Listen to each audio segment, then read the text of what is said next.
fora, em audiências internacionais, é primeiro contextualizar o cenário político do Brasil de 2019 até 2023. Então, eu pego o início do governo Bolsonaro.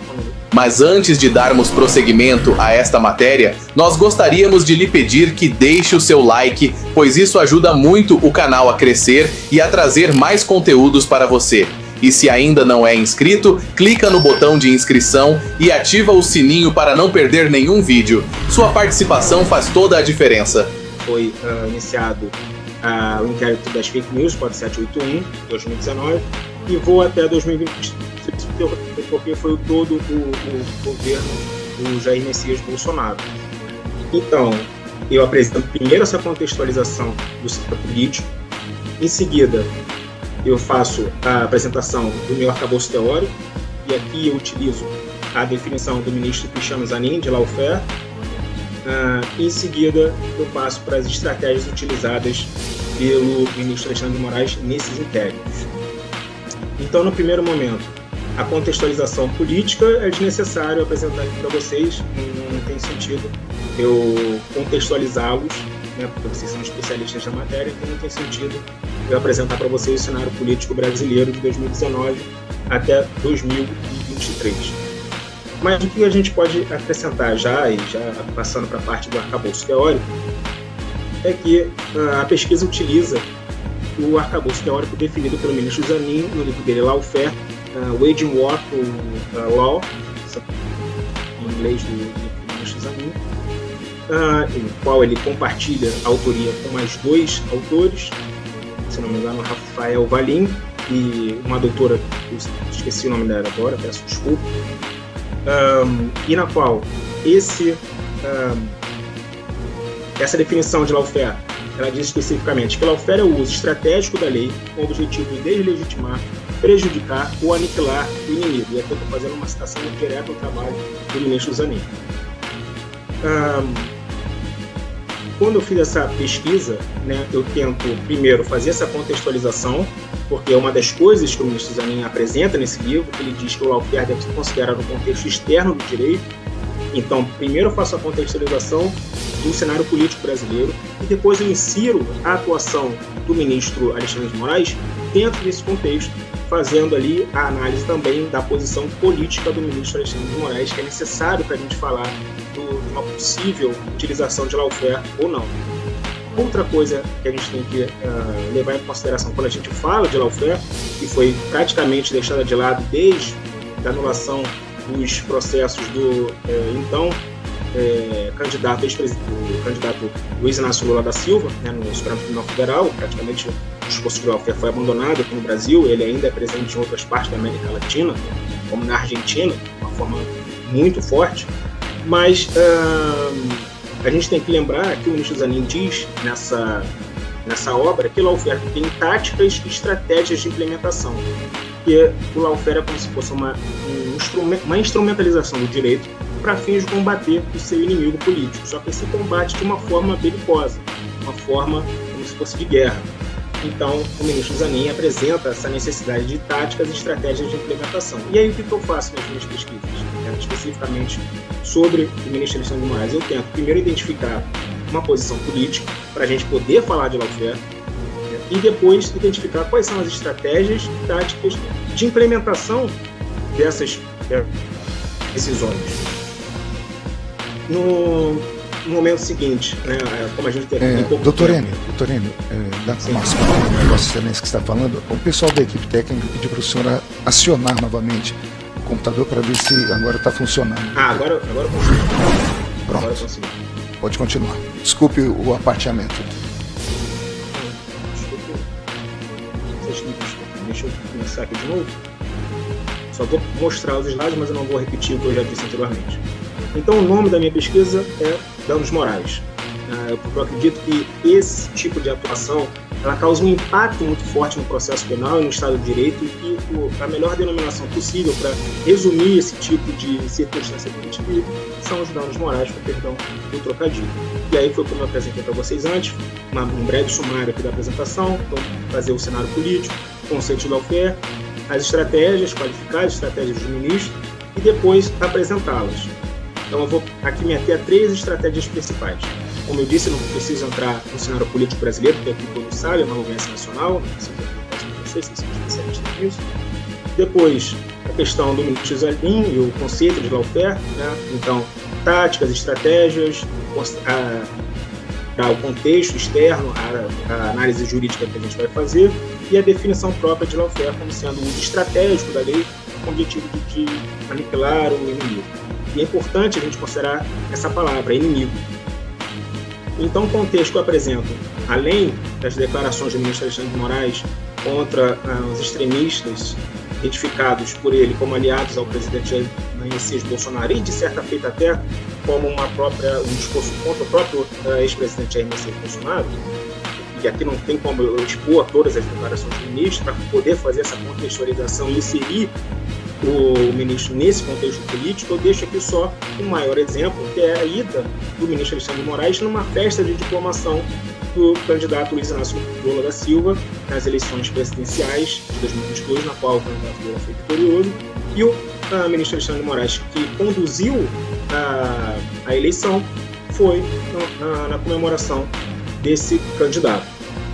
Dado esse contexto, eu identifiquei na pesquisa de lawfare, 6 estratégias principais utilizadas pelo ministro Alexandre de Moraes para fazer esse combate aos seus adversários. Então, a primeira são a indústria das multas impagáveis, a segunda são assistentes de acusação ilegais, a terceira, ataque aos advogados, a quarta, falta de transparência, a quinta é competência universal, como o doutor André já trouxe anteriormente, o doutor Ives também já trouxe, e a sexta, que o doutor André também já trouxe, foi a questão da censura.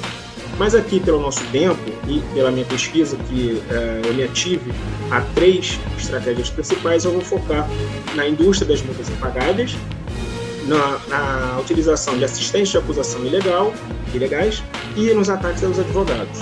Então, dado o nosso curto espaço de tempo aqui, vou apresentar brevemente essas 3 estratégias que eu identifiquei na atuação do ministro. A primeira são a indústria das multas impagáveis.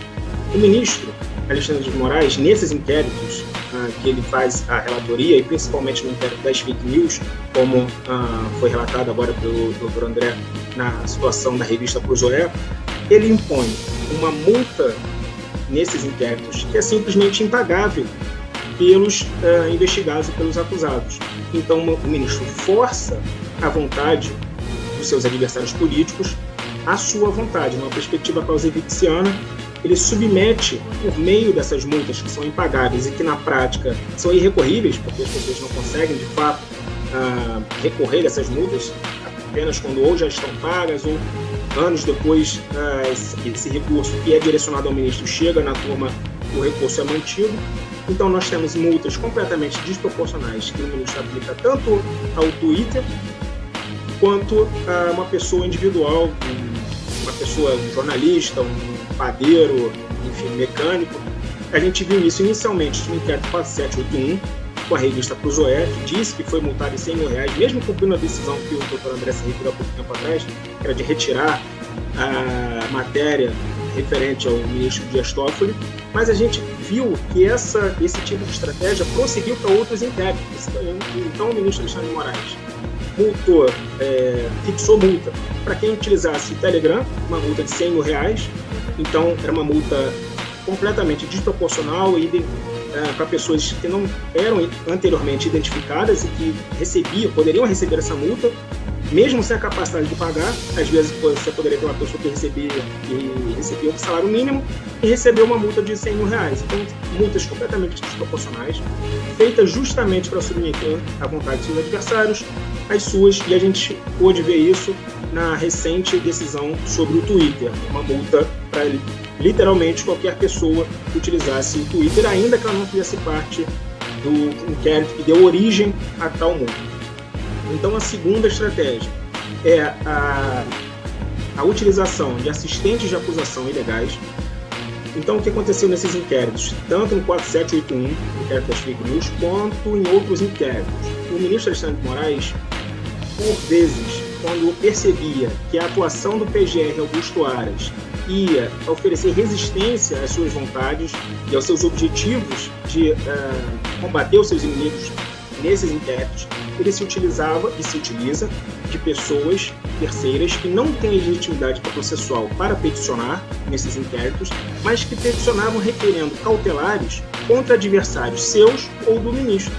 Então a gente viu isso, e na pesquisa demonstra que uma das oportunidades que a gente mais essa atuação foi com o senador Randolfo Rodrigues, que tem uma série de petições feitas nesses inquéritos, tanto do 4781 quanto nos outros inquéritos, onde o senador requer cautelares contra pessoas que ele não tem relação nenhuma e que podem ser, sim, identificadas como pessoas adversárias ao ministro Alexandre de Moraes dentro desse contexto político apresentado anteriormente, e nas quais o ministro Alexandre de Moraes, em vez de recusar a admissibilidade desses pedidos e simplesmente retirar essas petições dos inquéritos, visto que o senador não tinha legitimidade processual nenhuma para fazer esse tipo de petição, de acordo até com posições do próprio Augusto Aras e depois do Paulo Gonet, inclusive, o ministro aceitava essas petições, por vezes negava, mas por vezes aceitava os pedidos cautelares feitos por uma pessoa que não tem nenhuma legitimidade processual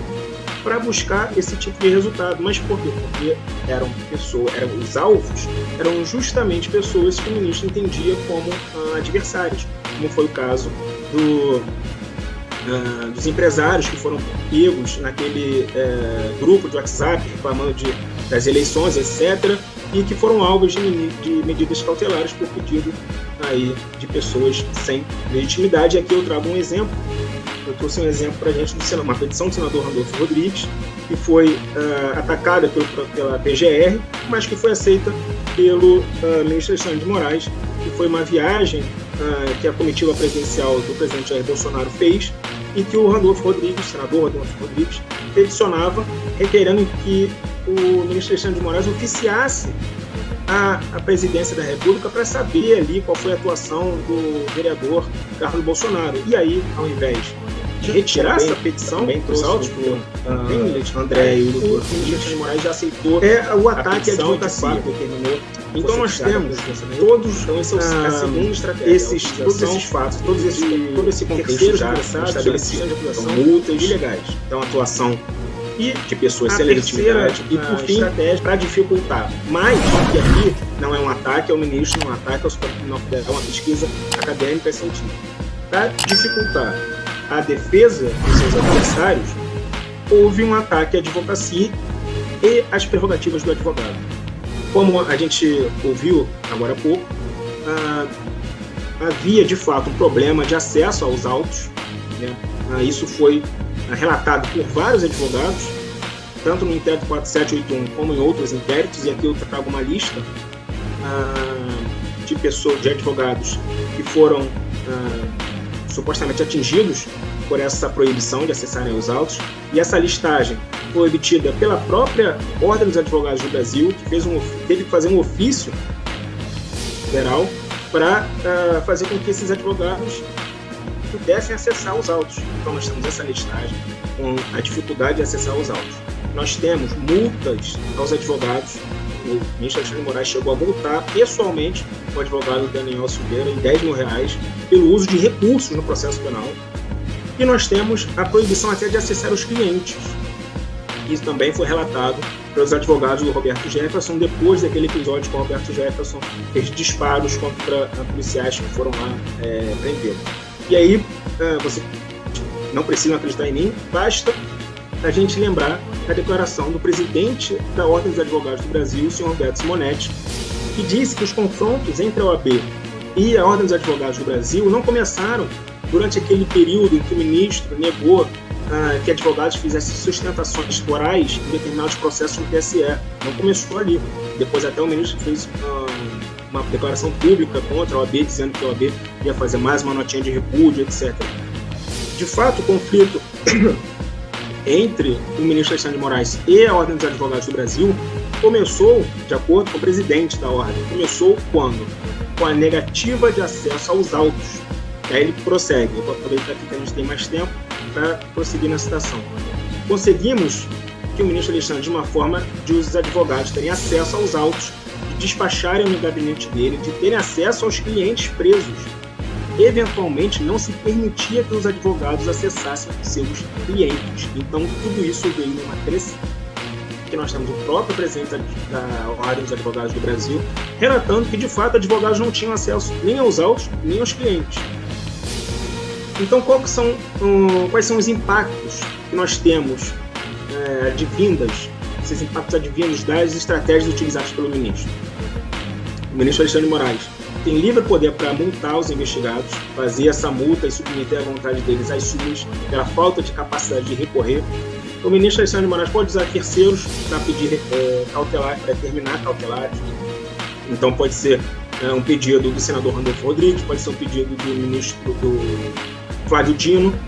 Se a gente não lembra, o ministro Flávio Dino fez um pedido para incluir o Deltan Dallagnol em um inquérito desses, porque se sentiu ofendido por declarações do Deltan Dallagnol. E, por fim, ainda que a PGR não apresente denúncia contra esses adversários do ministro, a gente tem que lembrar que o simples fato de existir esse inquérito, e que esse inquérito, por vezes, o ministro utiliza desses terceiros, ele já serve como um ataque e uma pressão aos adversários do ministro e do seu setor político-ideológico. Então, para concluir, o ministro Moraes, de acordo com a pesquisa realizada, utilizou de lawfare, que pode ser observado em diversas das suas estratégias e no contexto externo das investigações, tanto do 4781 quanto dos outros inquéritos. O uso da lei como forma para combater o extremismo não está sendo eficaz, e a gente pode observar isso pelas inúmeras oportunidades de falhas no combate a esse extremismo pelos inquéritos. Então sempre a gente tem uma nova informação de alguma coisa que foi cometida nos bastidores e que o inquérito não conseguiu impedir. E esse uso pode gerar cada vez mais radicalização na sociedade brasileira.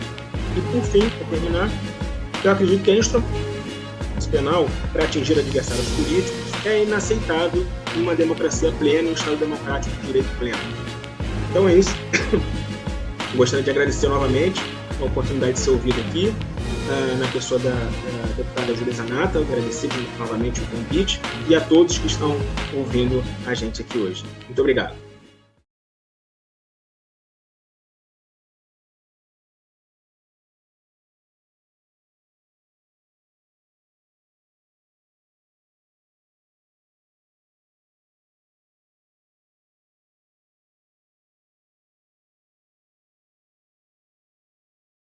Patriotas, gostou do nosso canal? Se gostou, peço que deixe aqui o seu like e a sua inscrição.